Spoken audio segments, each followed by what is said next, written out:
굿모닝 YTN 3부 이어갑니다.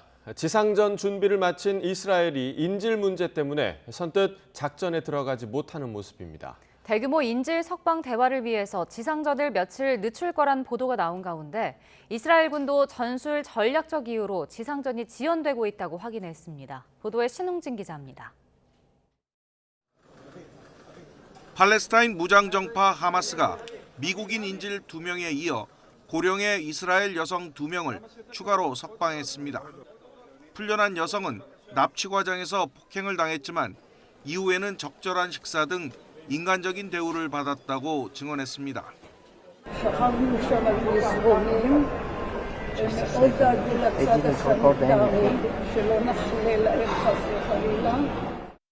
하마스는 인도주의적 이유로 석방을 결정했다고 밝혔는데 이 같은 전략이 실제로 효과를 거둔 것으로 분석됩니다. 이스라엘이 대규모 인질 석방에 필요한 대화를 위해 가자 지구에 대한 지상전을 며칠 늦출 의사를 보였다는 보도가 나왔습니다. 미국 인터넷 매체 악시오스는 이스라엘 정부 고위 관계자 2명을 인용해 만약 하마스가 큰 패키지를 제안한다면 그 대가로 무엇인가 할 준비가 돼 있다고 전했습니다. 하마스는 현재 200명 이상의 인질을 억류하고 있는 것으로 파악되는데 여기에는 미국 국적자도 포함되어 있습니다. 미국 정부는 인질 석방 등에 필요한 시간을 확보하기 위해 물밑에서 이스라엘의 지상전 연기를 요청한 것으로 알려졌습니다. 이스라엘군 역시 인질 문제로 지상전이 지연되고 있음을 간접적으로 인정하고 있습니다. 헤르지 할레비 이스라엘군 참모총장은 지상전 개시 지연은 전술과 전략적 고려 때문이라고 말했다고 타임스 오브 이스라엘 등 현지 언론이 보도했습니다.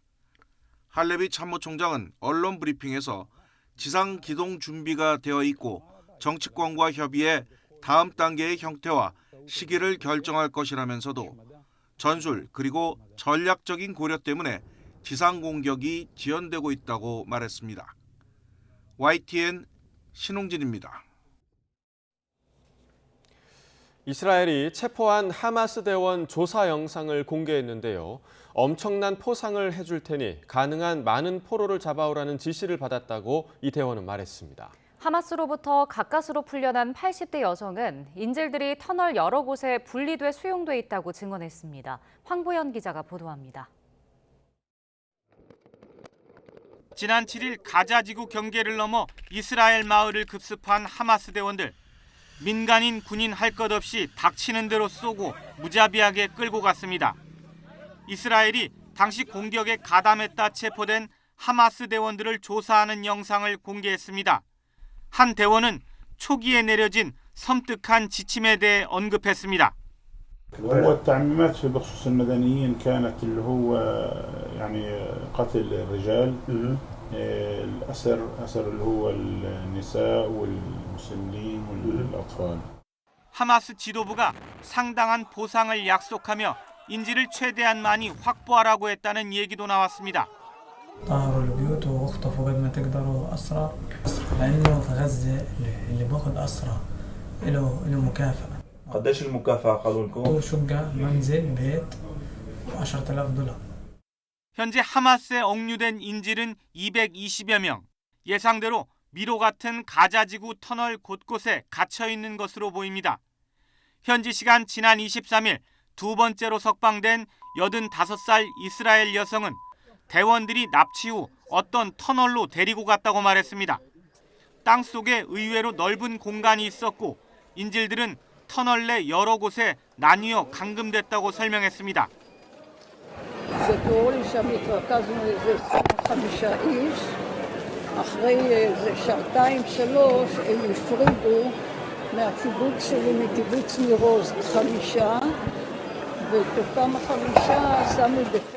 하마스 공격으로 프랑스인 30명이 숨지고 여러 명이 붙잡혀간 것으로 알려진 가운데 엠마누엘 마크롱 대통령이 이스라엘을 찾아 국제 연대를 강조했습니다.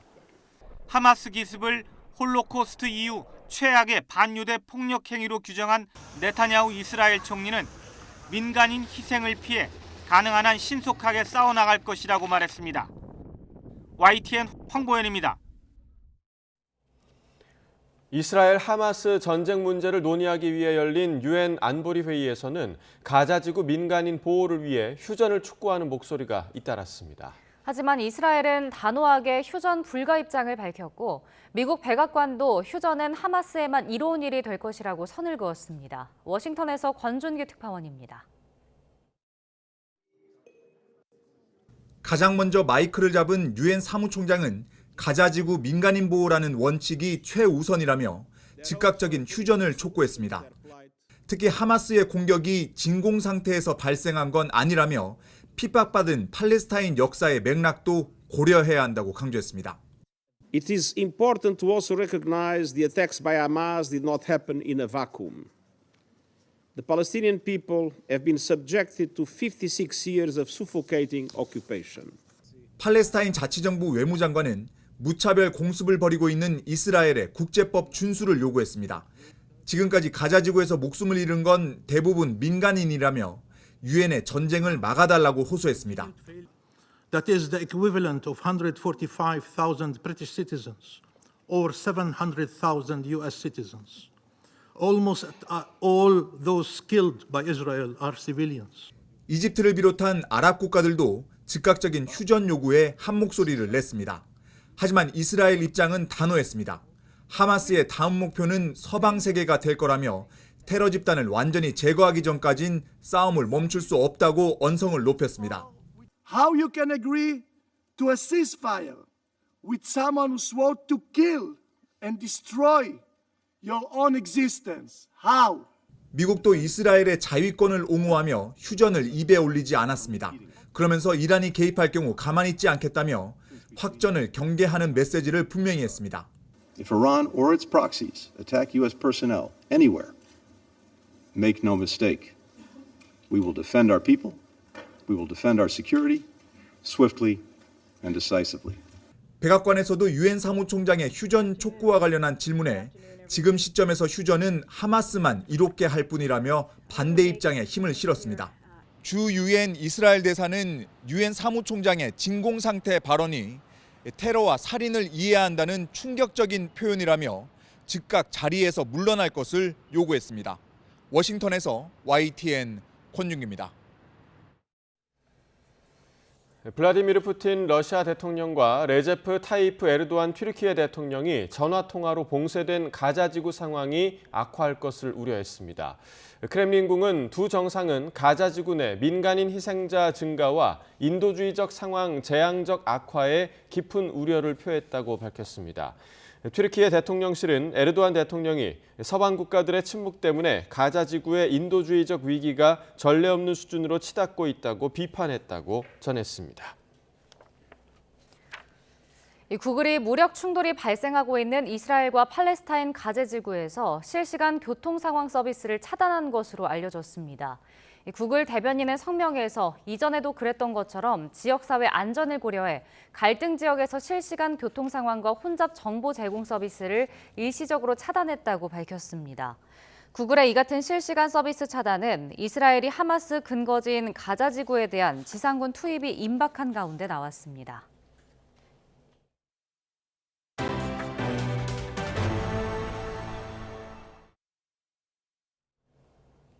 중동 방문 나흘째이자 사우디 국빈 방문 마지막 날, 윤석열 대통령은 사막의 다보스 포럼으로 불리는 행사에서 경제 투자 협력을 위한 홍보에 힘을 쏟았습니다. 이어 카타르를 국빈 방문에서도 경제 행보를 이어갔습니다. 카타르 도하에서 박소정 기자가 보도합니다. 사우디아라비아 마지막 국빈 일정은 사막의 다보스 포럼이라 불리는 미래 투자 이니셔티브 포럼이었습니다. 무함마드 빈 살만 왕세자 겸 총리와 함께 입장한 윤석열 대통령. 역시 1호 영업사원으로서 한국 기업 세일즈에 주력했습니다. 대한민국은 미래를 위해 함께 연대할 수 있는 혁신적이고 신뢰할 수 있는 파트너입니다. 행사 직전 빈 살만 왕세자는 윤 대통령이 머문 영빈관을 찾아 환담을 나눈 뒤 직접 차를 몰아 윤 대통령을 태우고 행사장으로 향하는 등 극진한 예우를 보였습니다. 대통령님 다음번에 오시면 사우디에서 생산한 현대 전기차를 함께 탈 수 있기를 바랍니다. 이렇게 얘기를 했습니다. 대통령실은 이번에 채택한 한 사우디 공동성명에 이스라엘 팔레스타인 사태와 관련해 어떠한 민간인 공격에도 반대한다는 등 중동 현안이 담긴 것 또한 우리에 대한 사우디의 신뢰를 보여준다고 설명했습니다. 나흘 동안의 사우디 일정을 마무리한 뒤 곧이어 카타르를 국빈 방문한 윤 대통령. 먼저 사막 지역 최초로 열린 대규모 국제 원예 박람회로 향했습니다. 스마트 농업 기술을 선보인 한국관을 찾아 중동 진출을 준비하는 기업인들을 격려했습니다. 설탕을 찍은 것 같아요. 하나 더 먹어보시죠. 카타르 방문 둘째 날에는 국빈 공식 일정으로 타밈 국왕과의 정상회담과 오찬을 진행하고 한 카타르 비즈니스 포럼 등 경제 일정을 소화할 예정입니다. 내년에 우리나라와 수교 50주년을 맞는 카타르는 우리에게 두 번째로 많은 LNG 공급국입니다. 대통령실은 에너지와 건설 중심의 협력을 첨단 기술뿐 아니라 방산, 농업까지 다각도로 확대하는 것이 이번 방문의 목표라고 밝혔습니다. 카타르 도하에서 YTN 박소정입니다. 대통령실 참모진들이 국민 민생 현장에 파고들라는 윤석열 대통령의 지시에 따라 현장 일정을 잇따라 소화하고 있습니다. 김대기 대통령 비서실장은 용산 대통령실에서 30대 청년 행정관 10명과 간담회를 열고 국정 관련 의견을 수렴한 데 이어 조만간 생활 물가와 관련된 현장을 방문하는 방안을 검토하는 것으로 전해졌습니다. 이관섭 국정기획수석은 종로 상점가를 돌며 소상공인을 만날 예정이고 강승규 시민사회 수석도 MZ세대 교사들과 간담회를 가질 예정입니다.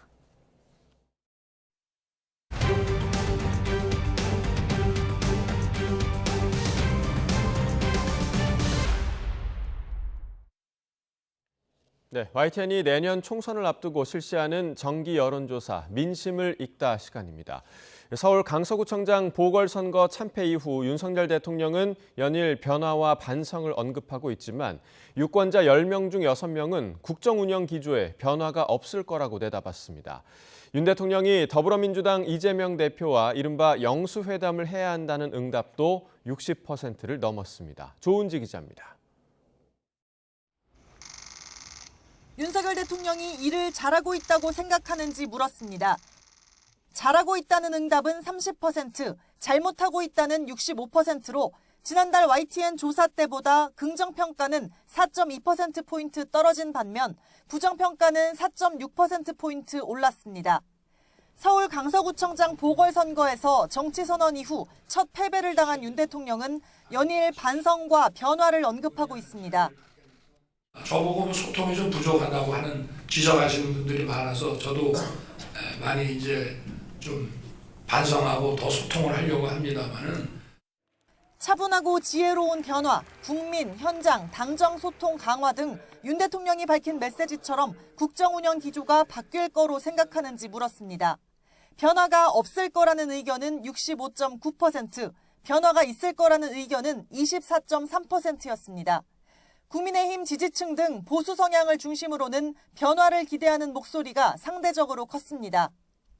윤 대통령이 취임 후 17개월 넘게 야당 대표와 만나지 않은 가운데 국회에서는 여야 대표의 협치회담을 하자 윤 대통령까지 함께 보자 줄다리기가 한창입니다. 윤 대통령과 민주당 이재명 대표의 만남, 이른바 영수회담에 대해선 유권자 10명 가운데 6명은 만나야 한다고 답했습니다. 민주당 지지층은 85.1%가 영수회담을 해야 한다고 응답한 반면 국민의힘 지지층에서는 31.2%만 동의해 인식이 크게 엇갈렸습니다. YTN 조은지입니다.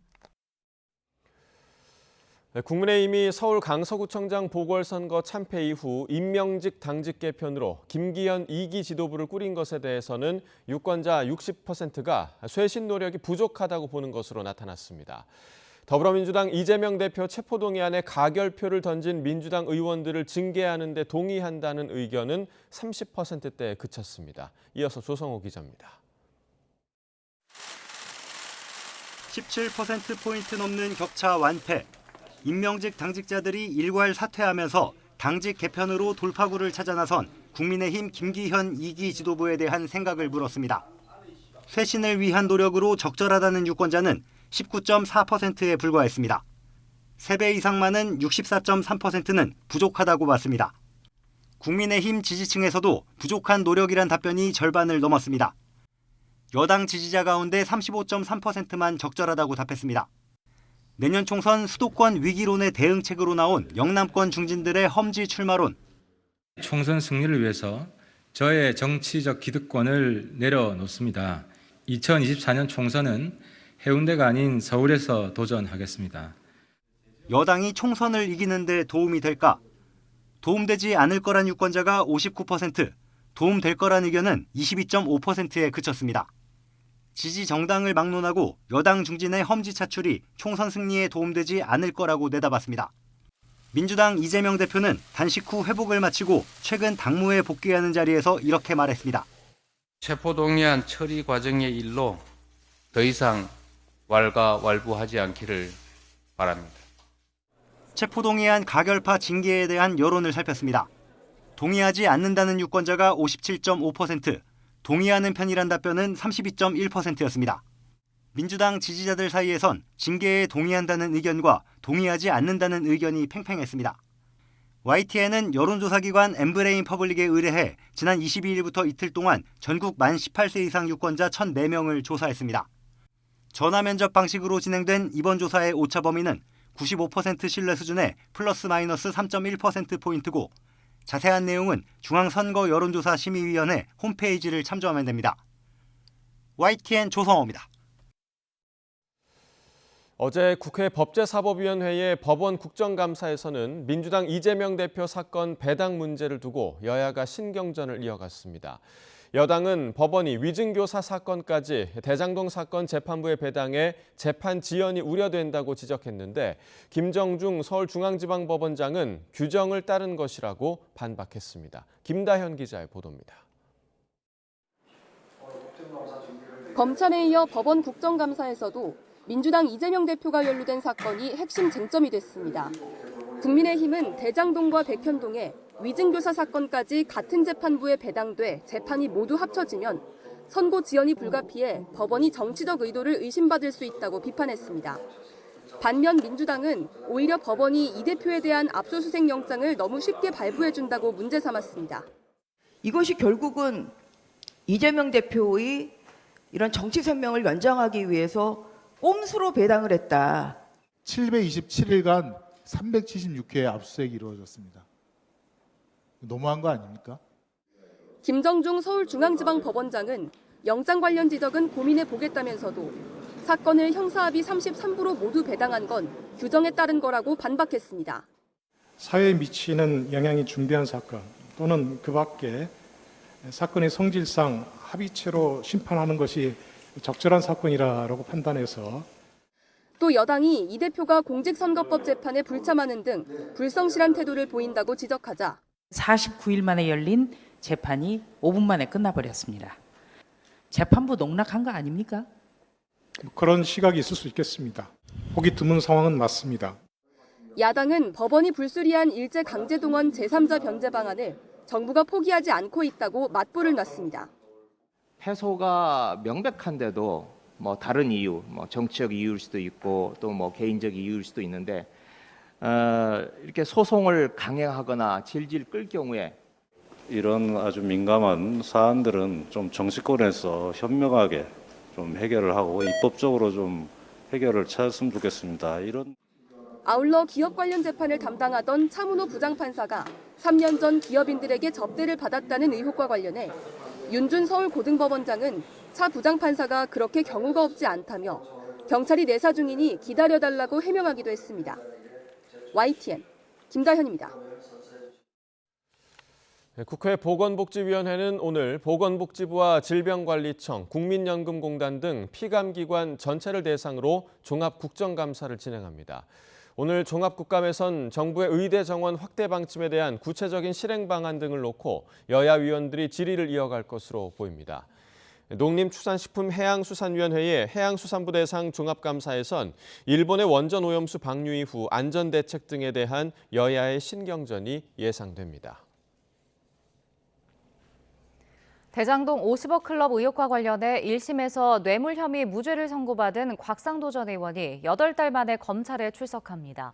서울중앙지방검찰청은 오늘 오전 곽 전 의원을 피의자 신분으로 불러 조사할 예정입니다. 곽 전 의원은 대장동 일당이 참여한 컨소시엄이 와해하지 않도록 힘써달라는 청탁과 함께 화천대유에서 근무하던 아들의 퇴직금인 것처럼 꾸며 뇌물 50억 원을 받아낸 혐의를 받습니다. 전현희 전 국민권익위원장에 대한 감사원의 표적감사 의혹의 핵심 인물인 유병호 사무총장이 고위공직자 범죄수사처의 2번째 출석 통보에도 응하지 않았습니다. 공수처는 유 사무총장을 어제 피의자 신분으로 조사하려고 했지만 불발되면서 3차 출석 요구서를 보낸 것으로 알려졌습니다. 공수처는 유 사무총장이 다음 주 국회 법제사법위원회 국정감사가 끝난 뒤에도 출석하지 않을 경우 체포영장을 청구하는 방안도 배제하지 않는 것으로 전해졌습니다. 검찰이 이른바 효성 형제의 난으로 조현준 효성회장에게 고소당한 동생 조현문 전 부사장의 공갈미수 혐의를 재수사했지만 재판에 넘기지 않기로 했습니다.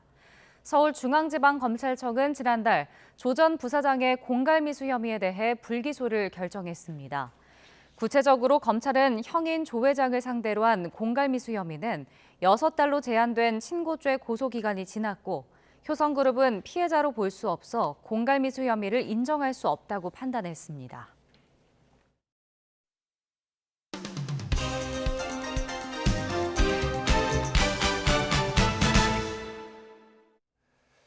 (10월 25일) 수요일입니다. 굿모닝 브리핑 시작합니다.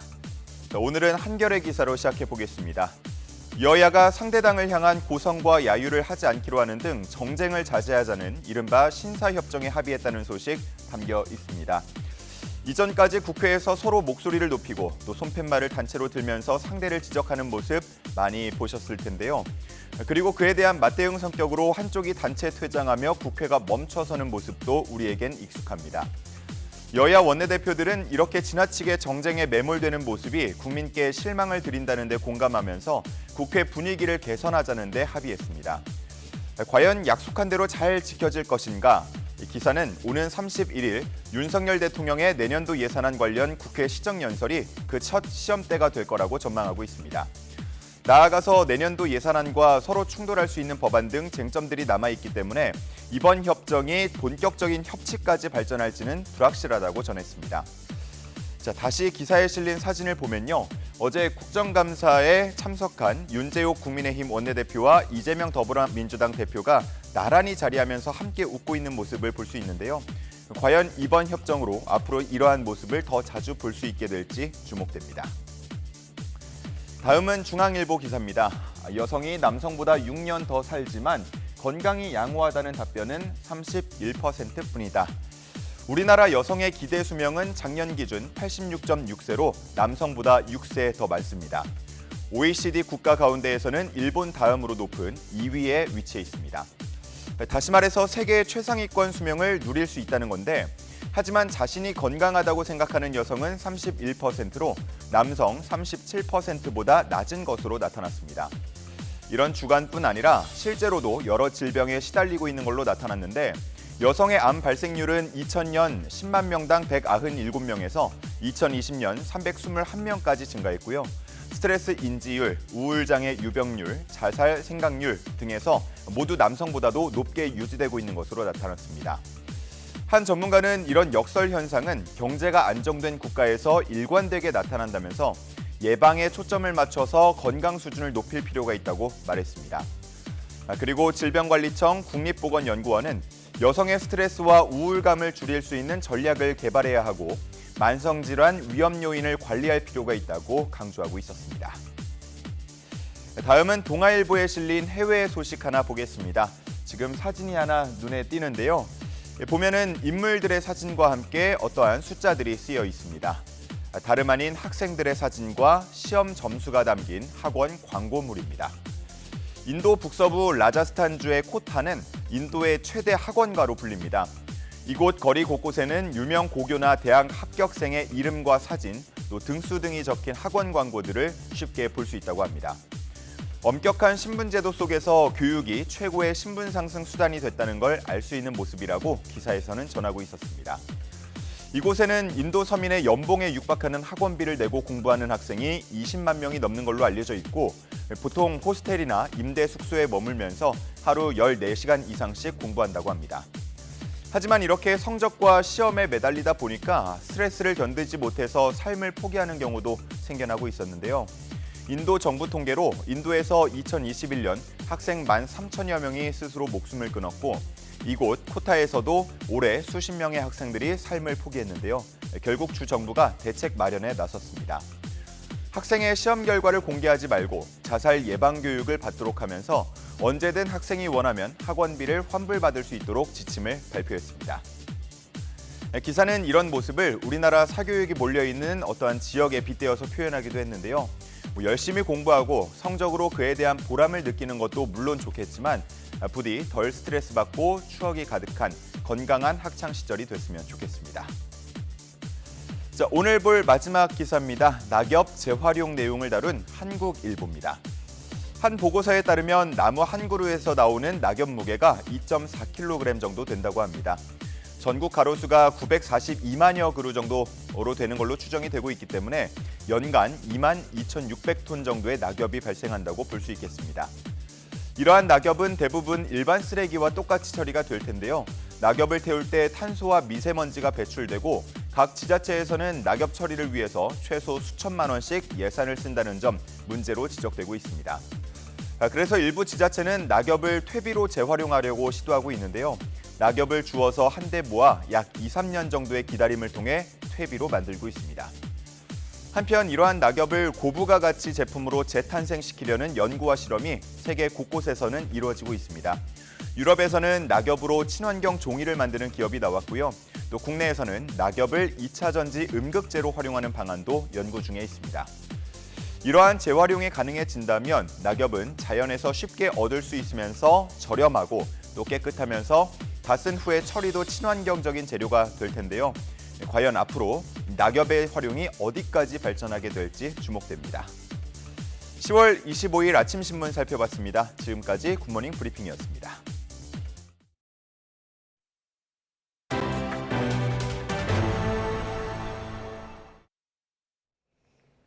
각종 비위가 드러나 중징계를 받은 특수학교 교장이 교직원을 상대로 입막음을 시도하고 협박하기도 한 것으로 드러났습니다. 이 교장은 앞서 학교 안에 있는 장애인 주차구역에 버젓이 주차한 사실도 YTN 보도로 드러났습니다. 보도에 유세연 기자입니다. 지난해 11월 인천에 있는 사립특수학교 교장 A씨가 교직원 40여 명을 체육관으로 불러 모았습니다. 교직원에게 식사 대접을 강요하거나 무단 결근하는 등의 비위 신고가 들어가 교육청 감사를 받게 되자 벌어진 일입니다. A씨는 내부 문제가 있어도 학교 밖으로 알리지 말라고 하더니 내부에서 뭔가 불합리한 일이다, 문제가 있다 할 때 내부에서 해결을 하도록 하는 게 어떻습니까? 교장을 흔들면 학교가 흔들린다면서 세월호 참사까지 언급합니다. 제가 흔들면 여러분들도 흔들려요. 세월호 보셨죠? 한순간입니다.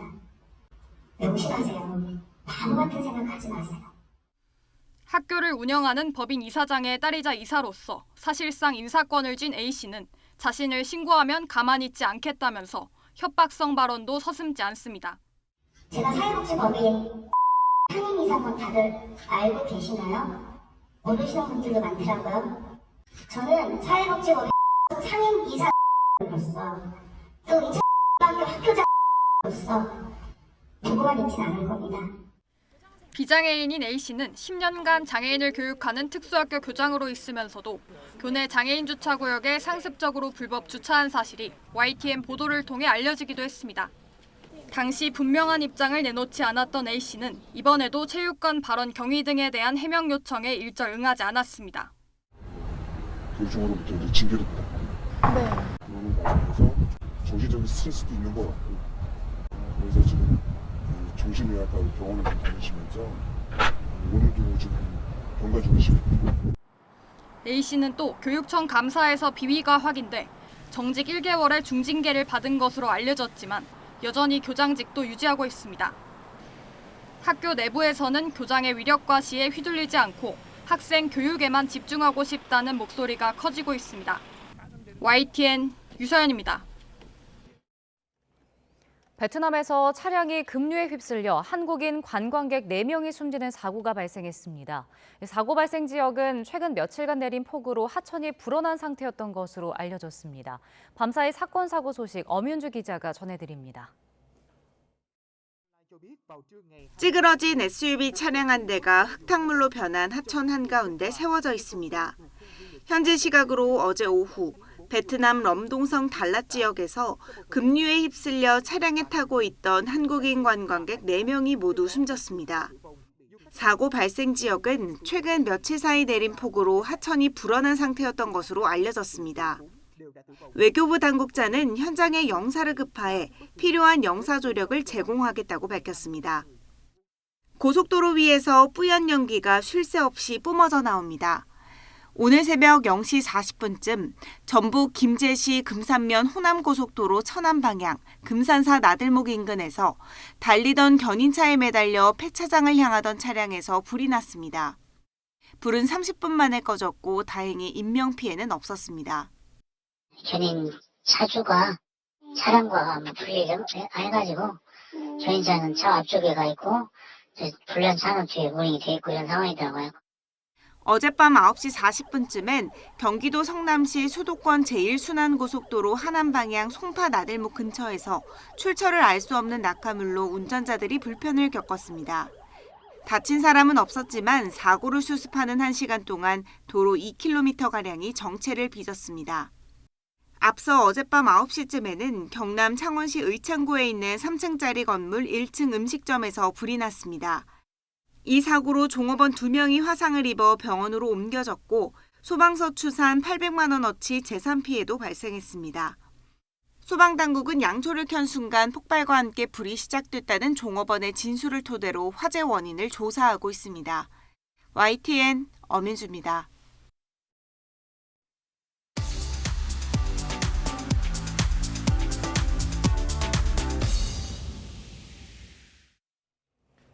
경제 소식을 빠르고 친절하게 전달해드립니다. 오늘 굿모닝 경제는 석병훈 이화여자대학교 경제학과 교수와 함께하겠습니다. 어서 오세요. 안녕하십니까. 자, 국내 주식시장에 주가 조작 의혹이 또 한 번 지금 불거졌습니다. 시세조정 일당이 미수거래를 통해서 영풍재지 주가를 7배 이상 띄운 의혹이 지금 드러났는데 먼저 이 미수거래라는 게 어떤 건가요? 예, 미수거래는 종목별로 다르게 설정이 된 증거금이라는 일정 부분의 금액, 일반적으로 뭐 40% 정도로 설정이 돼 있는데요. 주가의 40%에 대한 금액만 내게 되면요. 나머지 금액은 증권회사로부터 빌려서 주식을 살 수 있는 일종의 B2 거래의 형태입니다. 예. 그래서 증거금률이 이번에 영품제지 같은 경우 키움증권에서 원래 40%였는데요. 그 의미는 무엇이냐면 4만 원만 납부를 하면 6만 원을 증권사로부터 빌려서 10만 원어치 주식을 살 수 있다는 뜻이고요. 예. 문제는 이제 주식을 산 날로부터 3거래일 안에 월요일에 주식을 샀으면 수요일까지 이 차액인 6만 원을 입금하지 않게 되면 그 다음 날 목요일 아침에 이제 증권사에서 반대 매매가 들어갑니다. 그래서 하한가로 이 주식을 처분하게 되는 이런 시스템으로서 상당히 주가가 상승기에는 대출을 받아서 증권사로부터 대출을 받아서 수익을 크게 올릴 수 있지만 하락기에는 큰 손실도 볼 수 있는 거래의 형태가 되겠습니다. 그러니까 3일 만에 그 대출금을 갚아야 된다는 거죠? 그렇죠. 예. 네, 그렇군요. 근데 이번 이 미수거래 상당수를 보니까 키움증권을 통해서 좀 이뤄진 것으로 나타났더라고요. 근데 5천억 원 정도의 미수금이 발생했다면서요? 예, 그렇습니다. 이번 그 시세 조정 일당들이 상당수 키움증권을 이용해서 거래를 한 이유는 키움증권만 다른 주요 증권사와 다르게 신용거래 융자 비율, 그러니까 증거금률이라고 하죠. 증거금률을 40%로 낮게 유지했기 때문입니다. 영풍재지 같은 경우는 이 특별히 호재가 실적이 개선되는 호재가 없었음에도 불구하고요. 지난 11개월에 걸쳐서 100여 개의 증권 계좌를 이용해서 주가를 끌어올려서 무려 12배 이상 주가가 상승을 했습니다. 그러다 보니까 많은 이제 주식 거래 그 동호회 이런 데서 뭔가 작전이 걸린 게 아니냐 이런 소문이 퍼지고 위험성이 증가해서 주요 증권사들은 올해 7월 이전에 이미 증거금리를 100%로 올렸습니다. 100%로 올렸다는 것은 10만 원어치 주식을 사기 위해서는 10만 원을 내야 된다는 것이죠. 그러니까 비투가 불가능한 상황으로 올렸는데 키움증권만 특별한 이유가 무엇인지는 뭐 정확하게 논란이 있지만요. 40%로 여전히 낮게 유지를 했습니다. 그러니까 주가 조작 세력들이 키움증권의 이것을 이용해가지고 낮은 증거금리를 이용해서 비투를 통해 주가를 끌어올리다 보니까 이 대부분의 100여 개의 계좌 중 상당수의 계좌가 키움증권 계좌인 걸로 밝혀졌고요. 그리고 지금 주가 조작했던 영풍재지 주가가 하한가에 걸리면서 거래 정지가 되다 보니까 이 3일 안에 돈을 갚았어야 되는데요. 빌린 돈을. 그걸 못 갚아서 미수금이 5천억 원, 상반기 영업이익에 버금가는 규모의 미수금이 발생을 했습니다. 네. 그러니까 그 키움증권만 왜 증거금리를 그렇게 낮게 유지를 했는지 그 이유에 대해서도 궁금한 부분도 있고 이렇게 되면 이제 키움증권이 질타를 받을 수밖에 없는 그런 상황이 됐는데 그 미수금에 대한 회수 가능성에 대해서는 좀 어떻게 보세요? 회수 가능성도 상당히 낮은 것으로 예측이 됩니다. 지금 키움증권 내부적으로는 절반 정도는 손실을 볼 것이라고 예측을 하고 있는데요. 이 미수금을 회수하기 위해서는 지금 현재 영풍재지의 거래가 중지돼 있는 상황인데요. 거래를 재개한 다음에 반대 매매, 즉 하한가로 매각을 해야 되거든요. 그런데 문제는 이 영풍재지가 주가 조작을 해서 주가가 12배나 뛰어 올랐다는 사실이 밝혀지면서 뭐 키움증권뿐만 아니라 모든 투자자들이 다 지금 뭐 매각을 하려고 하는 상황이다 보니까 주가가 큰 폭으로 하락할 것으로 예상이 되고 그래서 반대 매매를 한다 할지라도 그래서 미수금의 상당 부분을 손실로 볼 수밖에 없는 이런 상황입니다. 그래서 결국은 무엇보다도 다른 증권사들은 조기에 영풍재지 주가의 이상 조짐을 파악을 하고 미수금 증거금리를 갖다가 100%로 상향 조정했는데 키움증권만 40%로 유지하다가 그 거래 정지 다음 날 하한가 다음 날 거래 정지 걸렸는데 하한가 날 거래 정지 다음 날 40%로 낮추는 이런 뒤늦은 대처, 이런 리스크 관리 허점 때문에 이런 손실을 보게 된 것으로 보입니다. 그러니까 이제 비슷한 사태가 일어나지 않도록 사전에 차단하려는 움직임도 좀 보이고 있는데 증권사들이 급등주에 대한 미수거래 차단에 좀 나서고 있더라고요. 이게 금융시장에는 어떤 영향을 줄까요? 뭐 특정 종목들에 대해서 지금 위험성이 높은 종목들에 대해서 미수거래를 차단해서 증거금리를 100%로 올리는 이런 조치를 취하고 있는데요.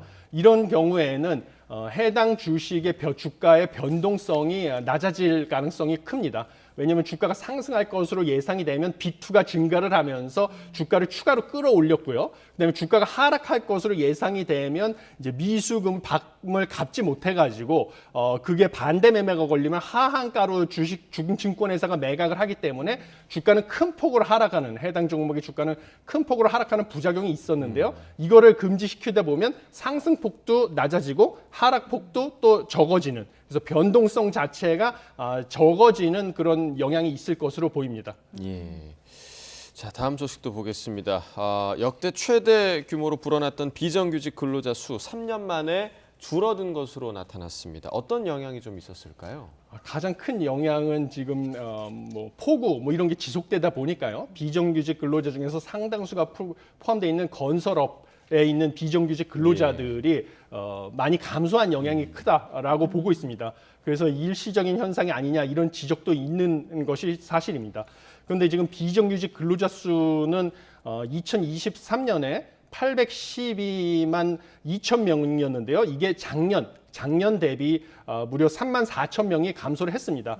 그렇지만 그동안에 계속 상승을 하다가 3년 만에 처음으로 감소한 것은 좀 의미가 있는 것으로 보이고요. 그다음에 숫자뿐만 아니라 비율도 전체 근로자에서 비정규직이 차지하는 비율도 2022년에는 37.5%였는데요. 37.0%로 0.5%포인트 감소했습니다. 그래서 비정규직 근로자 수 비중 모두 줄어들었다라는 것인데 문제는 이게 추세적인 형상은 아니고 지금 현재 7월 달에 집중호우의 영향으로 건설업에서 좀 비정규직 숫자가 많이 줄어든 영향이 크다. 그래서 일시적인 현상일 가능성도 있다라는 점입니다. 근데 이제 아르바이트로 분류되는 시간제 노동자는 증가했더라고요. 이거는 왜 이렇게 늘어난 건가요? 예, 시간제 노동자가 증가한 이유에 대해서 지금 통계청에서는 코로나19 이후로 그 취업의 형태가 다양화됐기 때문에 뭐 재택근무도 활성화되고 그런 영향이다라고 지적을 했는데요. 지금 비정규직 노동자가 늘어난 패턴을 보면 남성은 오히려 감소했는데 여성은 증가를 했고요. 네. 그다음에 60세 이상의 고령자들 역시 증가를 했습니다. 그다음에 산업별로 봤을 때도 돌봄 노동 위주 로 비정규직 노동자가 증가한 경향이 있습니다. 그래서 이게 최근에 부진한 경기 상황과도 관련이 있어서요.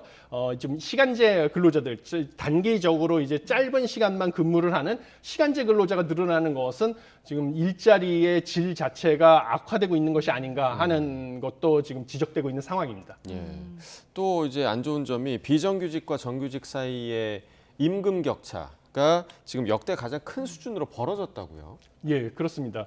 지금 정규직과 비정규직 간의 임금 차가 166만 6천 원으로요. 역대 최대 규모로 벌어졌는데요. 지금 정규직과 비정규직 간의 임금 차가 벌어진 이유는 정규직의 평균 임금 상승폭이 비정규직의 임금 상승폭보다 컸기 때문입니다.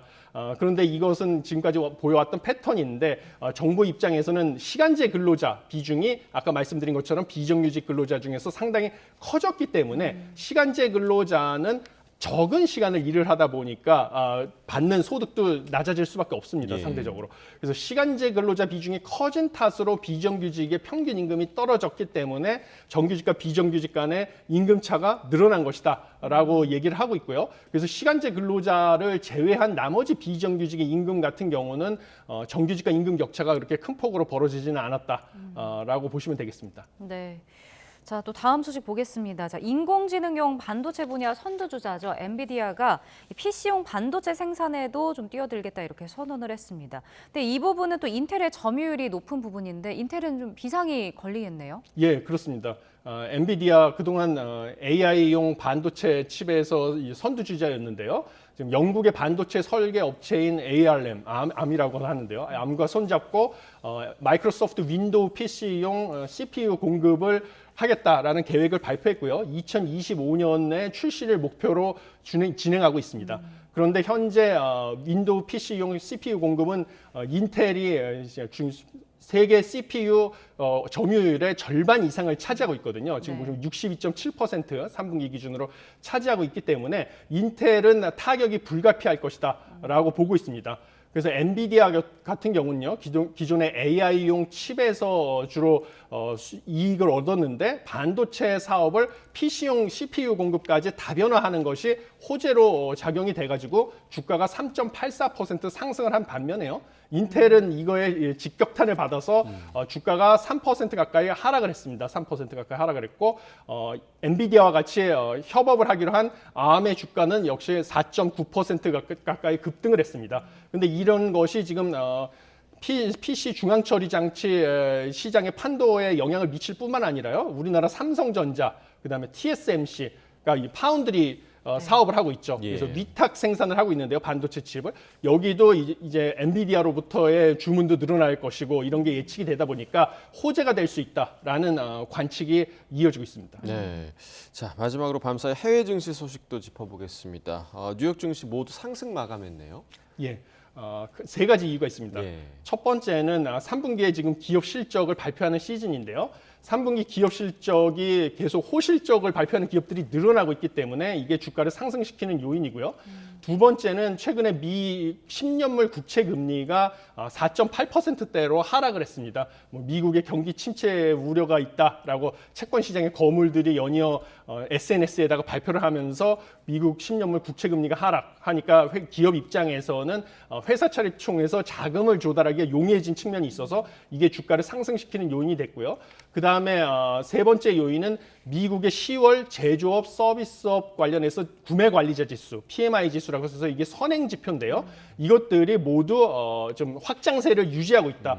그래서 둘 다 제조업 PMI는 6개월 만에 최고치, 그다음에 서비스업 PMI는 3개월 만에 최고치를 보여줬는데요. 이것은 경기의 선행 지표로서 지금 채권 시장들이 큰 손이 얘기한 거하고는 다르게 미국 경기가 아직까지 침체로 접어들 조짐은 보이지 않는다. 이러다 보니까 호재로 받아들여서 주가가 상승을 했고요. 3대 지수가.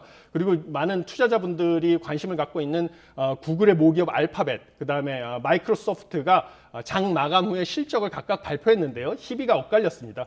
알파벳 같은 경우는 클라우드의 매출 예상치보다 매출이 하회한 것으로 밝혀져가지고 장 마감 후 5% 이상 주가가 하락하고 있고요. 반면에 마이크로소프트는 분기 순이익과 매출이 다 예상치를 상회한 것으로 발표가 돼서 장 마감 후에도 3% 이상 상승하고 있는 상황입니다. 예, 알겠습니다. 오늘 굿모닝 경제 여기까지 듣겠습니다.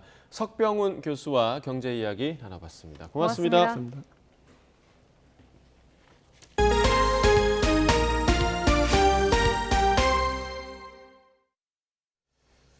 브라질 리우데자네이루시에서 경찰에 대한 범죄 조직의 보복으로 버스 35대와 기차 1대가 불에 타며 도시 전체가 큰 혼란에 빠졌습니다.